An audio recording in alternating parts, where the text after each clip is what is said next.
Hello and welcome. My name is Matthew George. I'm a PA student at Drexel University, and this PowerPoint is my grad project. It is geared towards physician assistants working in cardiology, and this presentation will overview the role of Impella devices in mechanical circulatory support. I have no financial disclosures.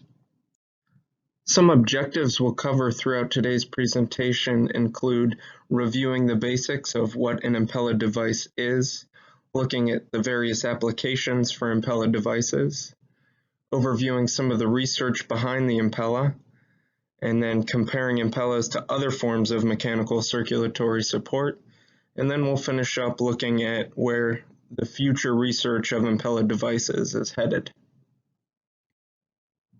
Before we begin, I have a few priming questions that I would like you to take a minute and try to answer as best you can. All of these questions will be answered throughout the presentation.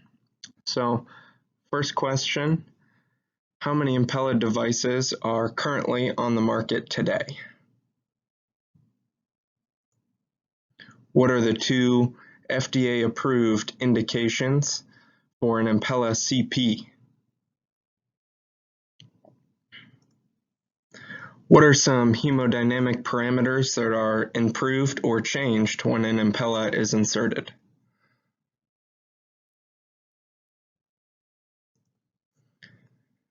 And what sign might you see in a patient that has an Impella device in that indicates the device may be incorrectly positioned or may have shifted since it was originally placed? Okay, starting with the basics. An Impella device is a microaxial heart pump designed to provide temporary mechanical circulatory support. There is actually a total of 5 Impella devices on the market today. They're clinically indicated for high-risk PCI and cardiogenic shock in the setting of acute myocardial infarction. There are 4 left heart devices and 1 right heart device. Each of the devices provides continuous, non-pulsatile blood flow to improve hemodynamics and aid recovery of the myocardium. The RP, the device in the center, is the right-sided heart pump, whereas the 2.5, CP, 5.0, and LD are all left-sided heart pumps. All of the Impella devices work using the concept of the Archimedes water screw, as pictured in the center. When a screw inside of a closed cylinder is rotated, it pulls fluid from one area to another. In the case of an Impella device, a motor is attached that provides the rotation for the screw and projects blood forward. As we see in the heart on the right, the inflow tract is sitting in the left ventricle, pulling blood forward out into the ascending aorta. So let's take a little deeper dive into each of the devices. The left heart pumps are all inserted retrograde across the aortic valve, with the intake area sitting in the left ventricle and outflow into the ascending aorta. The 2.5 and CP can be inserted percutaneously through a femoral artery and fed into the left ventricle. The 5.0 requires either a femoral artery cut down or it can be inserted with an axillary approach via the subclavian artery. The LD is inserted directly into the left ventricle through the aorta during open heart procedures. They all provide continuous non-pulsatile flow and they are non-rhythm dependent, unlike an intra-aortic balloon pump. The right-sided heart pump, or the Impella RP, is inserted percutaneously through the femoral vein and fed across so that the outlet sits in the pulmonary artery and the intake is in the inferior vena cava. Here's a quick video showing the percutaneous insertion of the Impella 2.5 or CP. As you can see, they're inserted on a standard guide wire and positioned into the LV. can see the pigtail catheter there on the end of the Impella ensures that the device is seated properly. And there you see the Archimedes screw.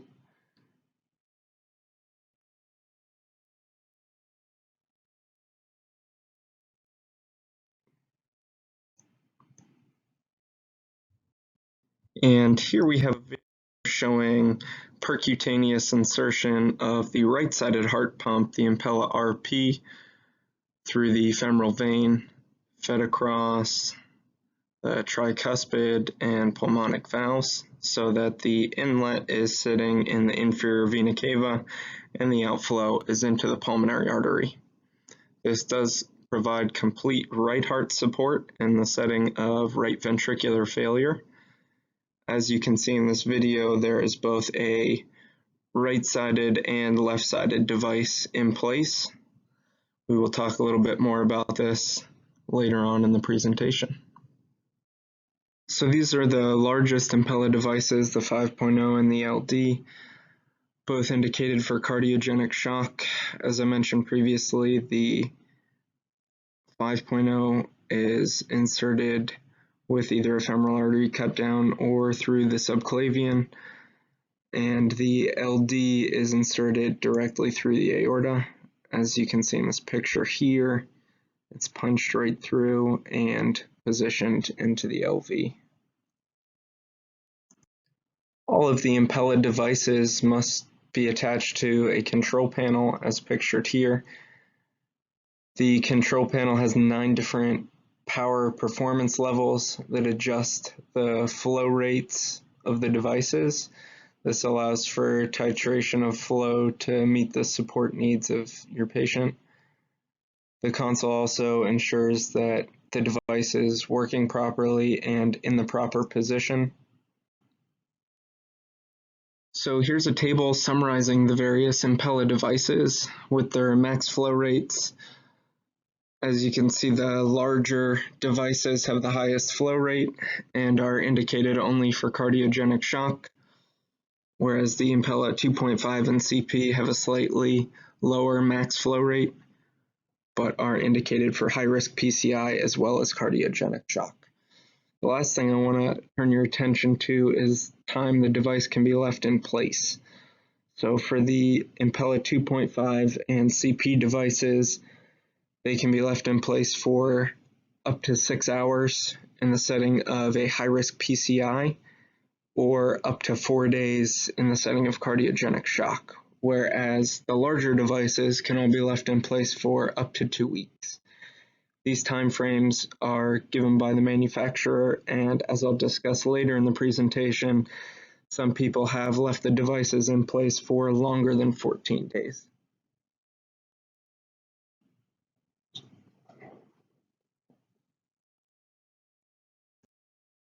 So much of this presentation will be focusing on the left-sided Impella devices, as that's where most of the research has been done to date, and the Impella RP is a rather new device.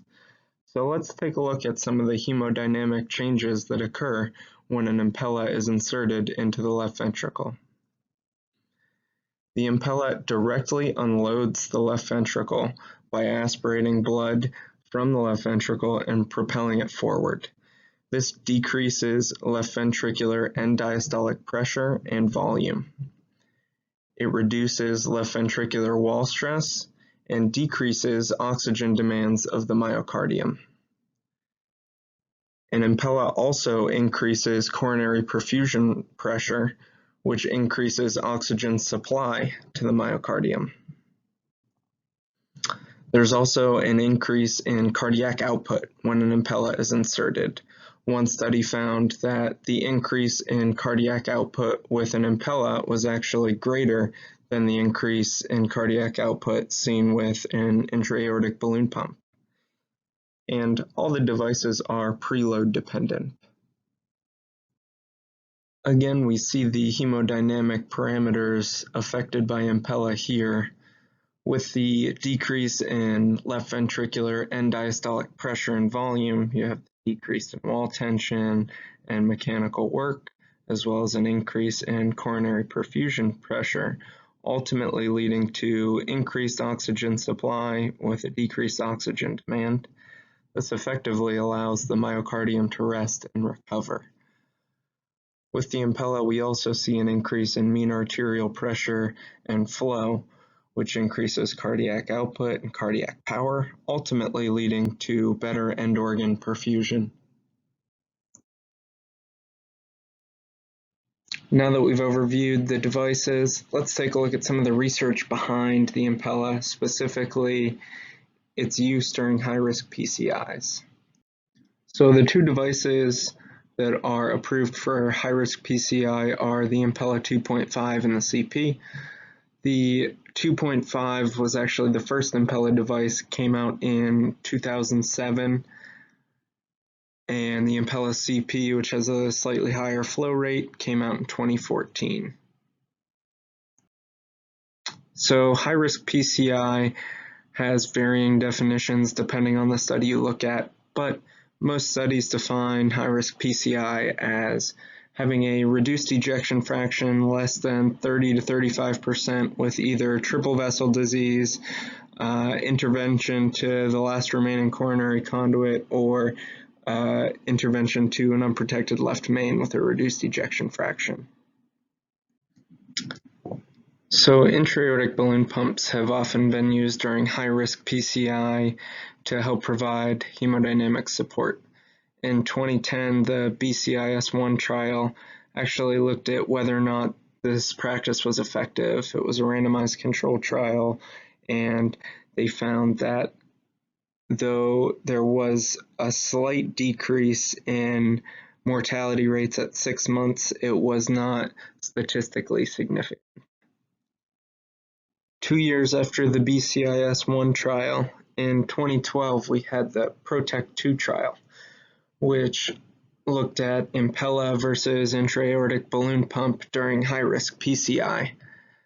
This was the first large, prospective, open-label randomized control trial in which the Impella was being evaluated.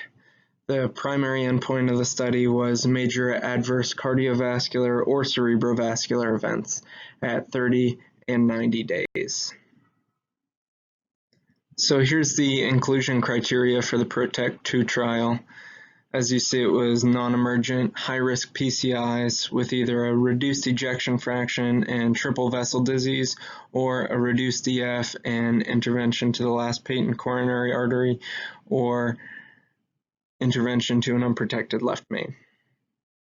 The trial did have a pretty long list of exclusion criteria, and I thought I'd include it, but I only want to highlight a few. First, patients were excluded if they had a STEMI or CPR within 24 hours of the procedure. They were excluded if they had a stenotic or mechanical aortic valve, severe peripheral artery disease, or an allergy to heparin or documented heparin-induced thrombocytopenia. What the trial found was that at 30 days, there was no significant difference between groups. Consequently, the trial was stopped early, but when the data was further analyzed and the major adverse event rates were looked at 90 days, there were trends towards improvement with Impella.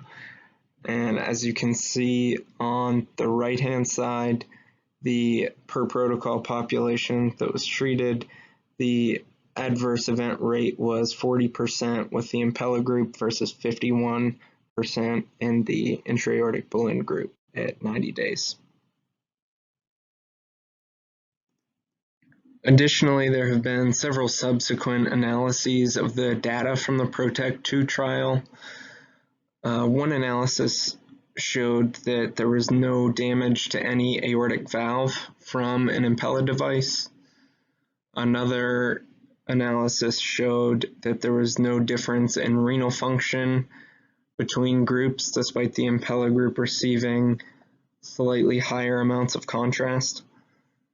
And lastly, a cost analysis study found that the Impella group spent on average 2 days less in the hospital during their admission than the intra-aortic balloon pump group. So based on all this data, it appears that in the setting of high-risk PCI, Impella is superior to intra-aortic balloon pumps. So now we'll move on to Impella's role in cardiogenic shock and some of the data that supports why the Impella is approved for use during cardiogenic shock. So cardiogenic shock is most commonly caused by an acute MI and subsequent left ventricular failure. As such, this is where a lot of research has been targeted, starting with the shock trial back in 1999.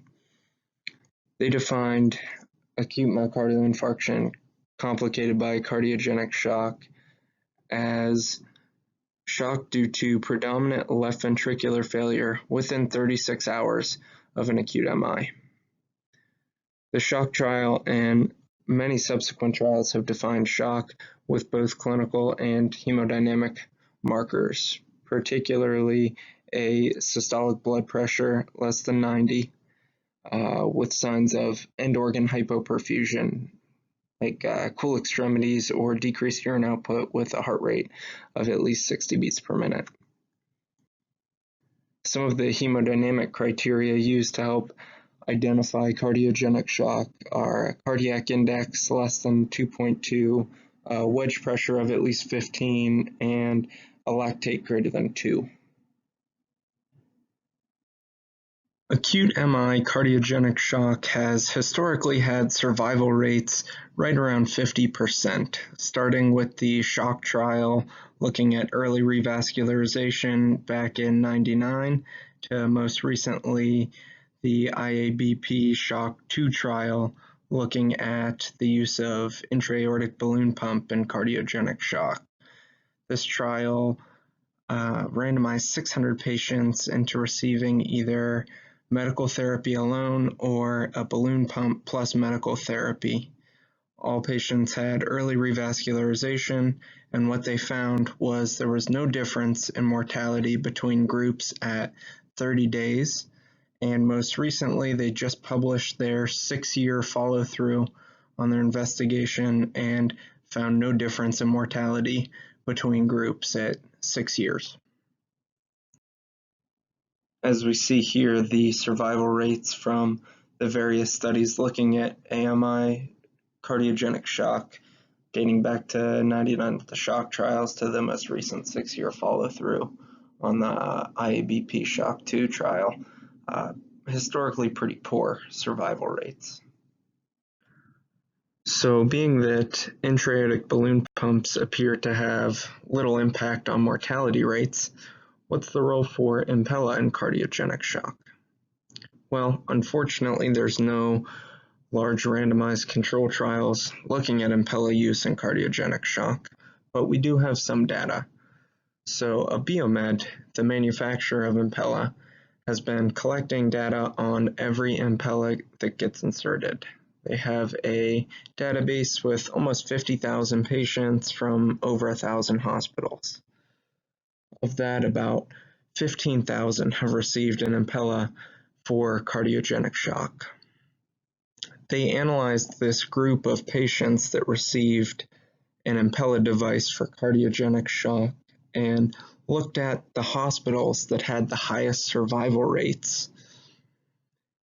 They then went out and figured out how these hospitals were utilizing their Impellas in the setting of cardiogenic shock and tried to develop a protocol for best use of the Impella devices in the setting of cardiogenic shock.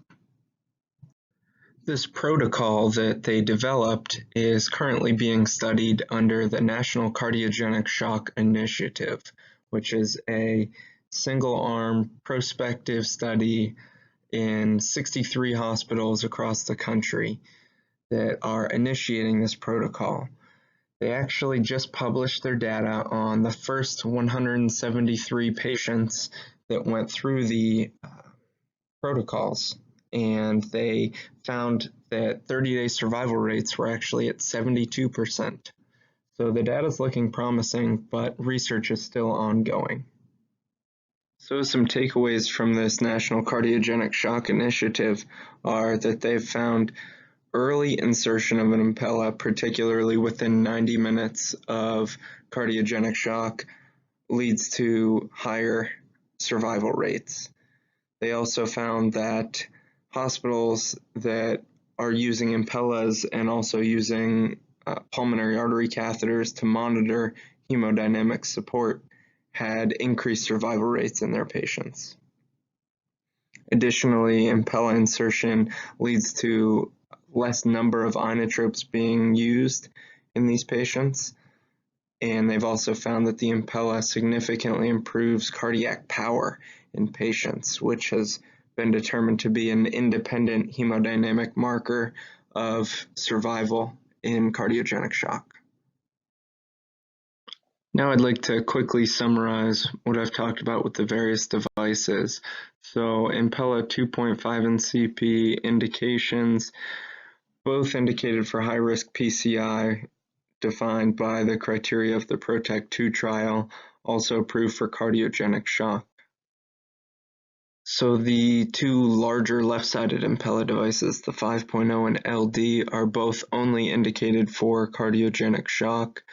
The LD has been used for post-cardiotomy cardiogenic shock, as has the 5.0.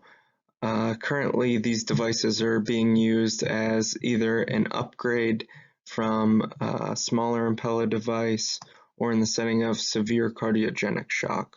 But research on the 5.0 and LD in particular is rather limited. There was a Recover 1 trial back in 2013 that proved safety and feasibility of use with these two devices, but much of the research is just case reports at this point. Some of the contraindications to the left-sided heart devices are mural thrombus in the left ventricle, the presence of a mechanical aortic valve or heart constriction device, severe peripheral artery disease, which would make placement of the device not feasible. Relative contraindication is aortic stenosis or calcification. Another relative contraindication is moderate to severe aortic insufficiency. Continuing with contraindications for the left-sided Impella devices, there are some contraindications specific to cardiogenic shock. Those include significant right heart failure, combined cardiorespiratory failure, the presence of an ASD or VSD, left ventricular rupture, or cardiac tamponade. Some risks and side effects that are associated with the Impella devices include increased risk of limb ischemia. You want to be sure that distal pulses are being assessed every hour. The most common side effect is bleeding from the access site, which occurs 17% of the time. Patients do need to be on heparin while the device is in place, with an activated clotting time between 160 to 180. This correlates with PTT between 60 to 90 seconds. Another side effect that can occur from an Impella device is hemolysis. It occurs about 10% of the time, particularly if the device shifts out of place. So I want to be sure to monitor for hematuria in patients that have the device in place. Stroke occurs less than 2% of the time. Potential risk could be acute renal dysfunction, thrombocytopenia, renal failure, aortic valve injury, though this was not seen in the PROTECT 2 trial. There have been case reports of aortic valve injury, and death. Up to this point, I haven't talked much about the Impella RP, the right-sided heart device. It is a rather new device, just being approved by the FDA in September of 2017. Its indications are listed below. The company actually offers a checklist on their website to see if a patient is a candidate for an Impella RP. Because the Impella RP is such a new device, the data behind it is rather limited. There was one randomized control trial, the Recover Right trial, which was rather small. It had a total of 30 subjects that were divided into two cohorts. The cohorts were either people that had right ventricular failure after an LVAD placement or right ventricular failure post-cardiotomy or post-MI. Their primary endpoint of the study was survival to time of discharge from the hospital. They also looked at 30-day survival rates in these patients. What they found was patients in the right ventricular failure post-LVAD had an 83% 30-day survival rate, whereas the post-cardiotomy right ventricular failure patients had a 58.3% 30-day survival rate. The company is collecting data on the device for quality improvement, and they have stated that the most common reason why an Impella RP is inserted is for right ventricular failure after cardiotomy. And recently, this year, the FDA actually sent a letter to Abiomed, the company that makes Impella, warning them that there's been an increased rate in adverse bleeding events that was not seen in the Recover Right trial. So we'll move on to some additional places where the Impella devices are being used. Impellas can be used in the EP lab, particularly for VT ablations to provide temporary hemodynamic support. There are no randomized control trials looking at this. There was one meta-analysis of several small retrospective studies that looked at Impellas for VT ablations, and it actually found that patients that had an Impella placed had higher mortality rates than those that didn't. Being that these studies were observational, though, the author notes that the patients that received Impellas likely were more high risk and had other comorbidities. Another interesting use of the Impella devices is with biventricular support. So a left-sided device is placed and the Impella RP is used for right-sided support. There's been different case reports about this being used as an upgrade in biventricular cardiogenic shock patients. More recently, there was a case report published in April with a 67-year-old female who had biventricular failure as a result of myocarditis. She had an Impella 5.0 placed and then a subsequent Impella RP placement. Both devices were actually left in place for 20 days until the patient received a heart transplant. So interesting use of the Impella devices, and would be interested to see if more studies on biventricular support are coming in the future. Another interesting use of the Impella devices is in combination with ECMO, or ECPella as some of the literature has called it. The thinking is that the Impella device will help reduce the increased LV pressures associated from retrograde flow from the arterial cannula. There was a small retrospective trial that looked at 66 patients either on ECMO alone or ECMO plus Impella, and they found that ECMO plus Impella had lower mortality rates at 30 days. Currently, the reverse trial is a randomized control trial that is looking to investigate this further. What is the future of the Impella device? Well, earlier this year, the first STEMI trial with Impellas was published.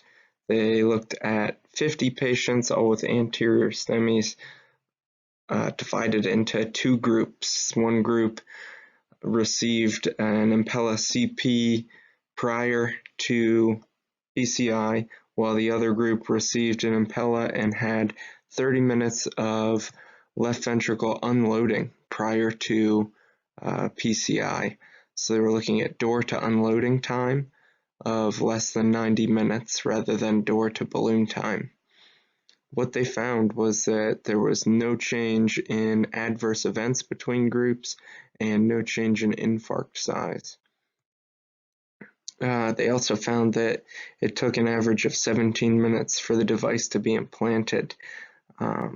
Both groups had door to balloon times under 120 minutes, most of which were under 90 minutes. So they were still maintaining their door to balloon time, but it will be interesting to see if a larger study shows if there's any improvement in infarct size with left ventricle unloading prior to PCI. To summarize, Impella devices in high-risk PCI seem to be more effective than an intra-aortic balloon pump in terms of long-term mortality rates. Impella in cardiogenic shock definitely has its place, but best practices remain to be determined. The National Shock Initiative data was promising, but it'll be interesting to see what comes out in the coming years in terms of how Impella should be utilized.